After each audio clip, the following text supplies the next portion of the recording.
ತುಂಬಿದಂತೆ ಏಕೋ ಒಡಲೊಳಗೆ ಹೊಸ ಸಂಭ್ರಮ.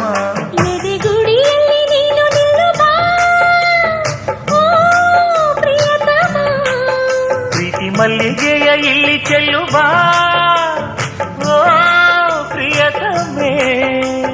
ಕಾಲ ಹೀಗೆ ತಾನು ನಿಂತು ಹೋಗದೆ ಸ್ವರ್ಗ ಇಲ್ಲಿ ನೋಡೆಂದೆ. ಗುಂಗಲಿ ನಾ ತೇಲಿ ಹೋದೆ,